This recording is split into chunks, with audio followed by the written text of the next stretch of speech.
Hello, children and young people. Nice to be seeing you today. Do you like it? You proud of me?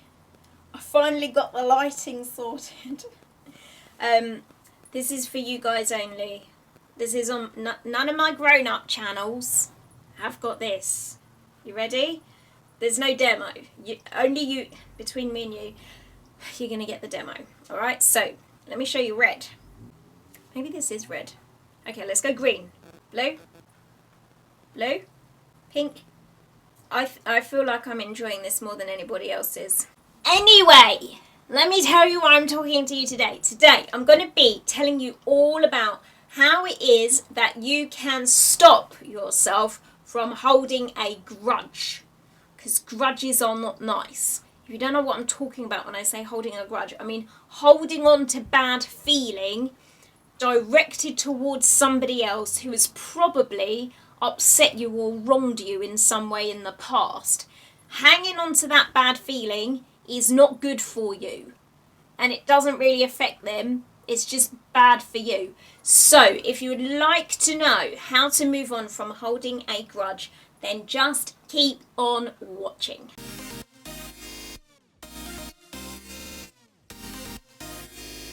Let's talk about how we can avoid hanging onto a grudge. There is a saying, and I don't know what it is, but I'm going to find it and I'm going to tell you what it is. I found it. So the saying is, holding a grudge is like drinking a poison and expecting the other person to die. So here's what that's saying is, you're just harming yourself.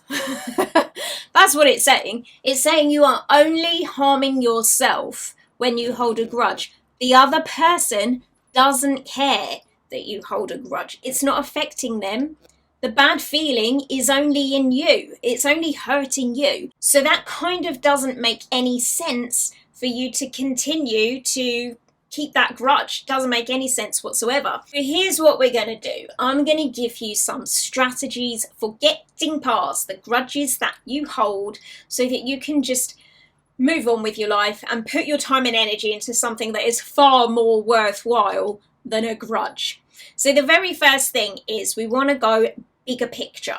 And what that means is, instead of being like super focused on the grudge that you're holding, is to kind of zoom out and take in more information about what's going on in that situation and what's been going on around it and what has happened since it.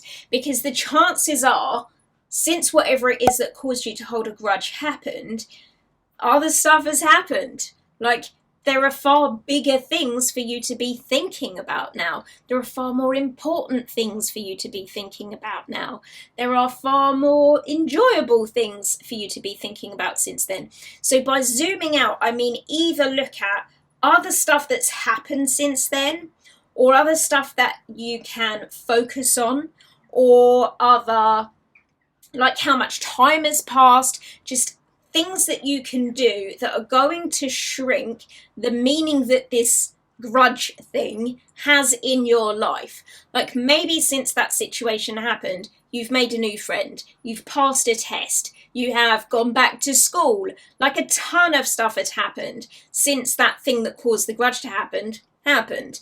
And actually all of those things have all helped to sort of put that grudge thing into perspective and make it seem a little bit smaller. The only time the grudge seems to be big and significant is when you keep looking at it and focusing on it and paying attention to it. My hair is going everywhere. I feel like I got so engaged then that my hair went, whoo. I'm going to stick my Harry Potter pencil in my hair to hold it in place. This is the ridiculous spell. So think about the bigger picture. Think about like, what else was going on around that time? What else has happened since that time? And use that to help shrink down the grudge that you had. The other thing you can do is just look at how much you have grown and evolved and maybe changed as a person. It's quite possible that that situation itself helped to change you. Maybe it helped you to realise that you shouldn't trust people as easily as you did back then. Maybe it's helped you to realise that you can find better friends. Maybe it's helped you to realise that sometimes you are better off being alone for a while than having dodgy friends. Like, dodgy friends are not worth having. Actually, you might be better off by yourself and hanging out for a time in the future when you get some better people in your life rather than the old dodgy ones that you'd had around you before, or whatever else it might be. The other thing to remember is that time is a healer. Time will gradually start to shift the way that you think and feel because, again, you learn and you grow and your perspective changes. There was stuff that happened to you when you were like 3.5. Now, once upon a time when you were 3, someone took something from you that was really precious to you, and it might have been a car. Actually, if I'm honest, I still hold a grudge for a boy called Michael, who, when I was once in a daycare thing, I was doing a stencil and he came along with a crayon and went like over my picture. And the reason why I kept holding a grudge towards Michael was because I was working really hard on that picture. Then my mum stuck it up on the wall in the kitchen. And so for years I had to look at this picture of my beautiful stencil drawing that had Michael's scribble all over it. Michael, I'm coming for you. No, I'm not, because I no longer hold a grudge. I've moved on since then. So, listen, there's stuff that's happened to you way, way, way back that doesn't affect you now.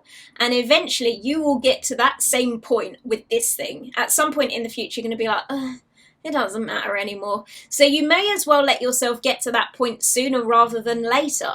You may as well let yourself see now that it doesn't matter as much as you thought it did. And the final thing is, there's also a saying that the best form of revenge is success. One of the best things you can do to send a message to the people that you might hold a grudge towards is that you're just going to keep moving onwards and upwards. Onwards and upwards. You're going to keep succeeding, you're going to keep working, you're going to keep doing well for yourself, so that even though you may choose not to be part of that person's life that you hold a grudge towards anymore, you can make sure that out of the corner of their eye, when they see you doing well. They see you not concerned with them. They see you moving on and flourishing and becoming super successful at whatever you do. And that is one of the best ways you can use up that energy that you might have previously been channeling into holding a grudge and making something very helpful come out of it instead. So, 2 things that I want you to take away from today is holding a grudge is like drinking poison and expecting the other person to get sick, unhelpful. And the second thing is that success is the best form of revenge. If you really seem insistent upon getting back at that person that you hold a grudge towards, then do it by making yourself super successful so that you can one day, maybe, look back on what happened and even be a little tiny bit grateful that they gave you that motivation to do as well as you did. And that is everything for this month. I will speak to you all again next month. If you found this video useful or interesting in some way, then go ahead and click the thumbs up button so that I know you liked it. Subscribe to this channel if you're not subscribed already, and if you have any comments, you can leave them in the comments box down below. But for now, thank you so much for watching and listening, and I'll see you all in my next video. Bye!